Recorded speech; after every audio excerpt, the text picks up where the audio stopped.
Isso que continua e prossegue o Alter Rebbe nos dizendo: "Vezesh katuv betikunim tikun nun zayin delei tatar panui minei lo beilain velo betatain." Esse é o significado do que está escrito no Tikkun Zohar, um adendo do Zohar Tikkun 57, que não há lugar vazio dele, nem nos mundos superiores, nem nos mundos inferiores. Deus se encontra por toda parte. Além disso, ele nos traz mais uma citação do Zohar, o Beraya Mehem na Parshat Pinchas, Ihu tafis bekola veletman de tafis bei chulei. Ihu sobev kol almin chulei veletman de nafik mirshutei levar. Ihu memale kol almin chulei ihu mekasher meached zina lezinei eila vetata veleit kurva bedalet yesodin el bekut sheberichu kad ihu benaihu ad kan leshono. Traduzindo um parágrafo do Zohar.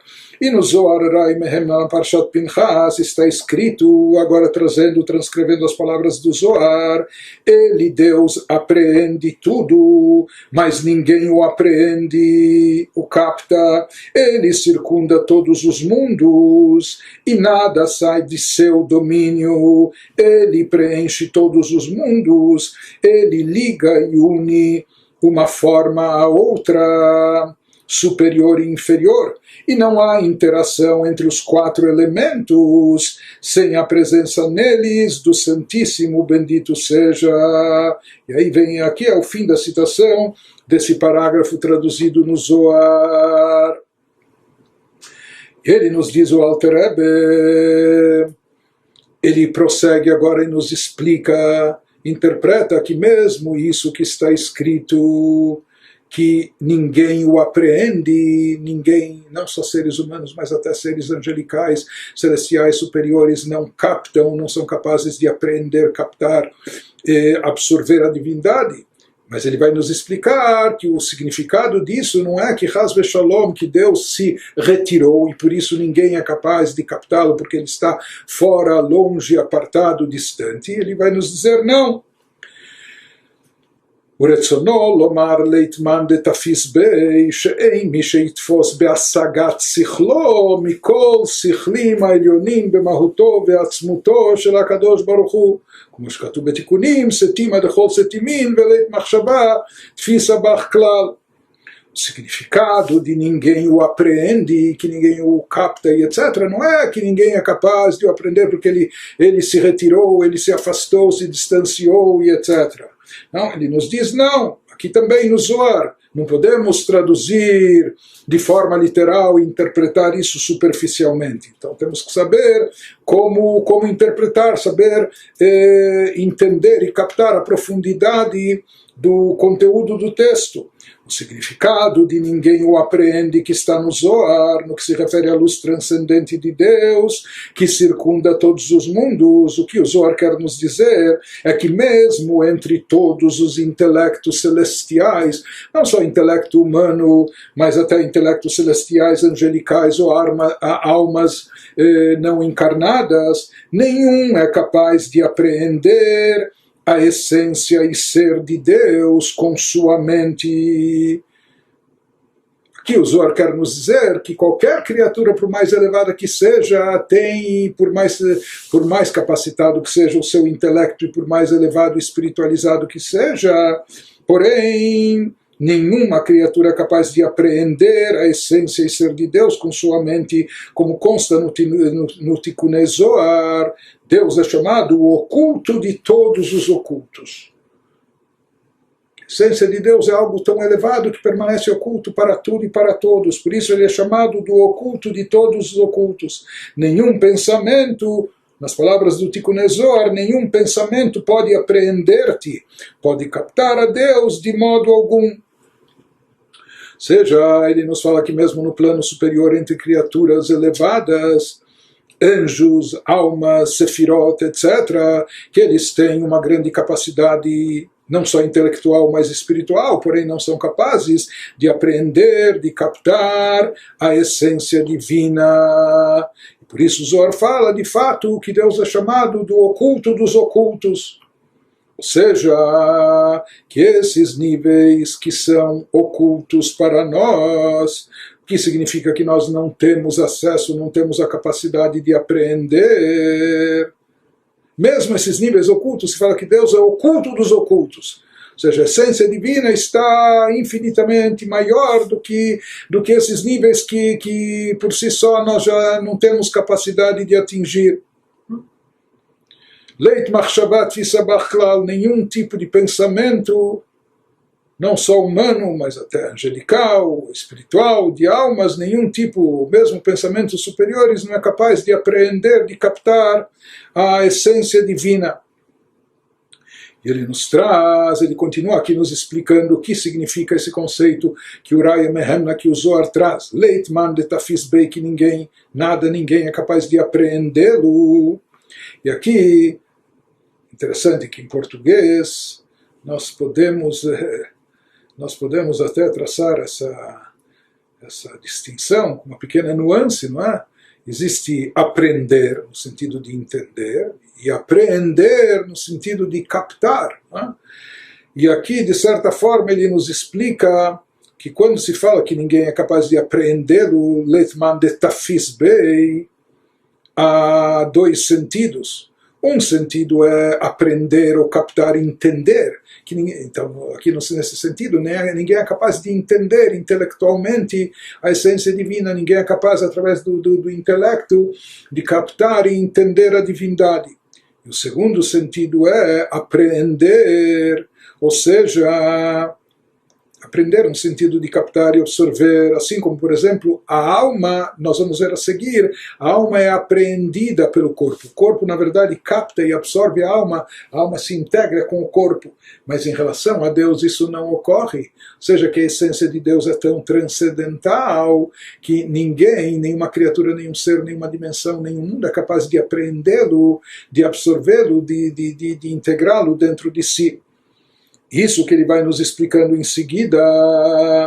Vegam betachtonim af al gav dehu memale kol almin eino kenishmat adam toch gufo she'i nitfesses betoch haguf. E aqui vem um esclarecimento muito importante dentro dessa ideia que ele está nos transmitindo, dentro dessa linha de raciocínio, para que a gente não se equivoque.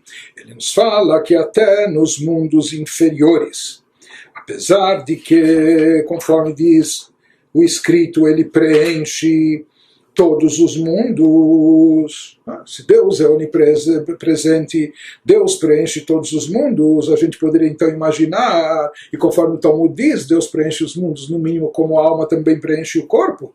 Então seria razoável pensar que Deus assim se tomasse...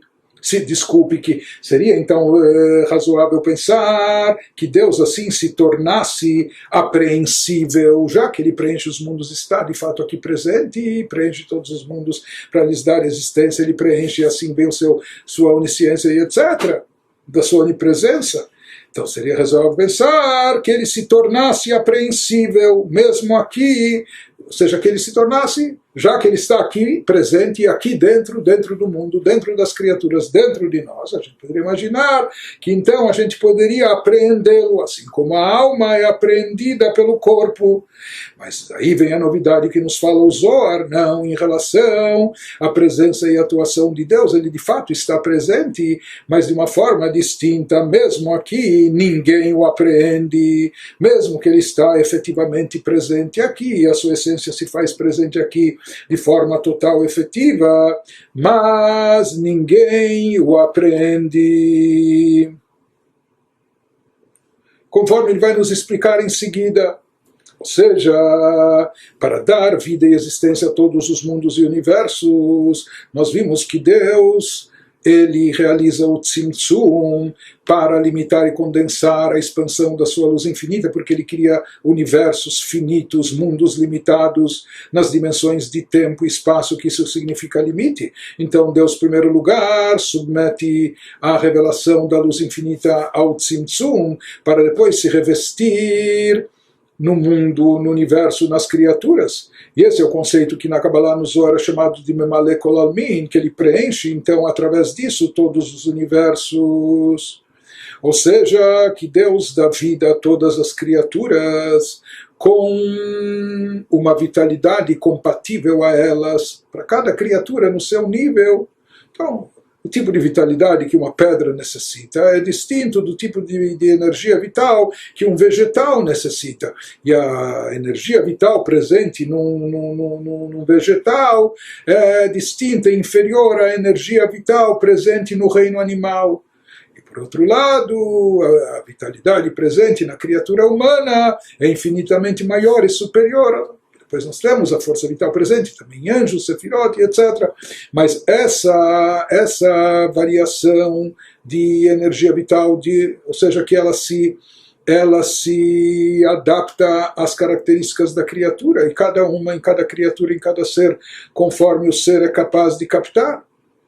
Essa é aquela luz divina chamada de Memale Kol Almin, aquela que preenche o mundo, em distinção, em contraste, aquela que é chamada de Sobev Kol Almin, aquela que circunda o mundo, que circunda todos os seres e criaturas de forma idêntica, que é transcendental. Por isso, diante dessa luz que circundante, todas as criaturas são iguais e equivalentes.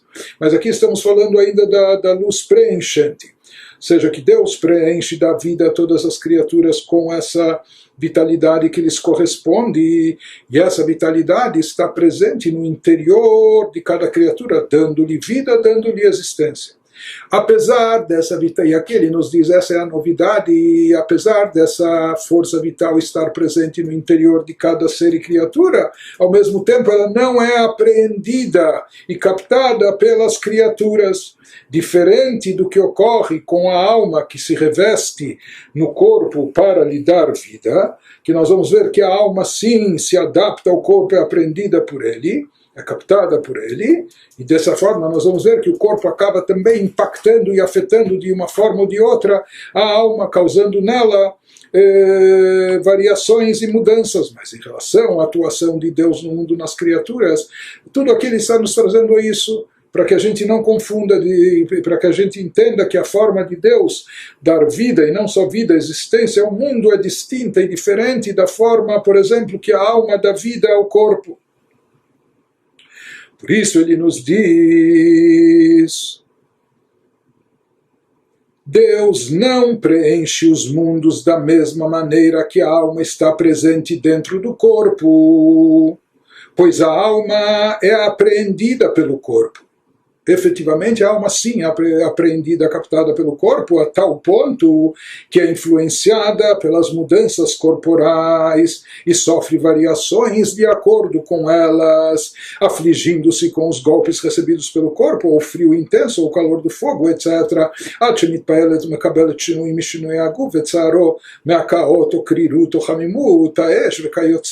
Ou seja, se, sei lá, um martelo caiu sobre o dedinho do pé da pessoa, a pessoa sente uma enorme dor. Quem está sentindo dor? Não é o corpo, porque Deus nos livre, um corpo sem vida, mesmo que bater o martelo, ele não vai sentir nenhuma dor. Quem está sentindo dor é a alma que está revestida no corpo. Então, através do sistema nervoso, etc., isso se reflete em dor, enfim. Ou seja, daqui nós vemos que o fato da alma estar revestida no corpo, o corpo apreende a alma, capta, absorve a alma e acaba afetando, influenciando, e a alma fica suscetível. A mesma coisa, uma pessoa sente frio, sente calor, etc. Aquilo que a pessoa está sentindo não é apenas aquilo choque térmico no seu corpo, etc., se reflete em sensações e percepções que afetam a alma. Então, assim é em relação à atuação da alma sobre o corpo para dar vida ao corpo. Mas aqui ele nos esclarece que em relação à atuação de Deus para dar vida e existência ao mundo é distinto e diferente, por mais que Deus está presente no interior, dentro, no fundo de cada criatura e ser, etc.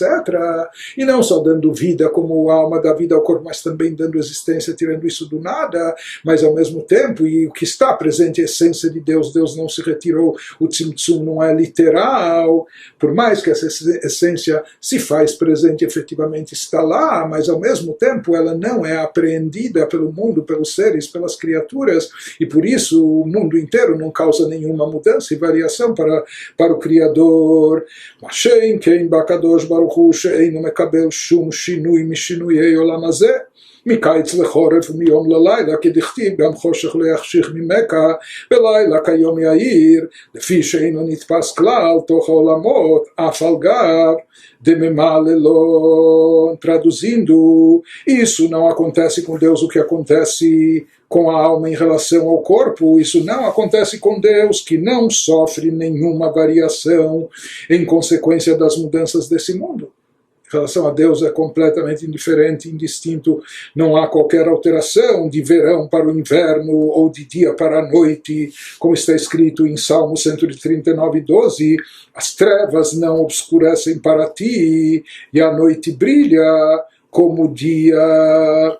Isso ele nos diz por que ocorre, porque ele, Deus, não é nem um pouco apreendido pelos mundos, ele está nos mundos, não só que efetivamente está e precisa estar e está, porque ele é a fonte de existência dos mundos, etc., mas ao mesmo tempo ele não é nem um pouco apreendido pelos mundos, apesar de preenchê-los. E esse é um paradoxo interessante, ele está super presente aqui, tudo só existe graças à sua presença, atuação, energia vital que emana dele, mas ao mesmo tempo ele não é apreendido, ele não é captado, e por isso não há nenhuma mudança, e etc.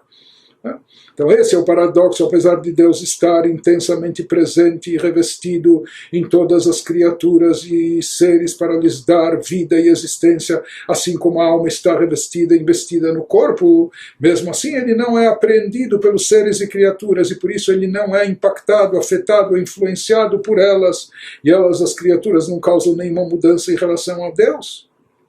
E sobre isso é o que fala o Zohar, Leitman de Tafis Bey, que ninguém, nada é capaz de apreendê-lo, no sentido de captá-lo, absorvê-lo e etc. E a diferença da atuação divina sobre os mundos e seres em relação à atuação da alma sobre o corpo consiste no quê? A alma, de fato, quando ela desce para se encarnar, para se incorporar, ela desce do seu nível espiritual original e se limita e se condensa de acordo com a limitação e capacidade do corpo. Por isso, no momento que ela se aproxima do corpo e suas limitações, ela também se adapta ao corpo e acaba ficando suscetível a todas as variações que o corpo físico é suscetível e sofre, calor, frio, dor, etc., não é? Então isso acaba afetando a alma também, por quê? Porque a alma se adaptou, a alma veio de encontro ao corpo se revestindo nele, se integrando com ele.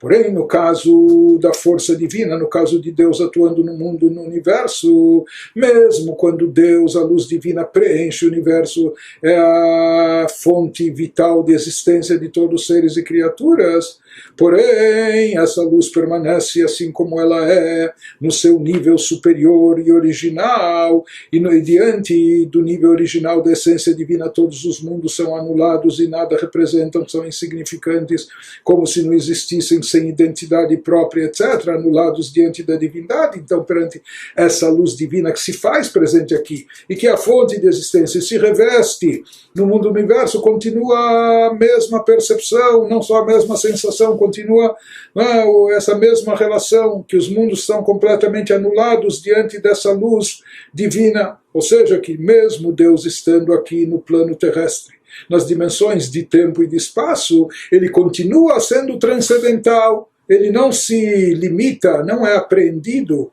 e não é limitado dentro do tempo e espaço, ele continua sendo transcendental, supratemporal, transcendendo as limitações de tempo e espaço, mesmo estando aqui presente e atuando dentro do tempo e espaço, ele continua superando e transcendendo essas limitações, ou seja, ele se encontra aqui embaixo, mesmo que ele se encontre aqui embaixo na dimensão de tempo e espaço, mas ele continua invariável, ele continua assim como ele é na sua essência, transcendendo e superando todas essas limitações.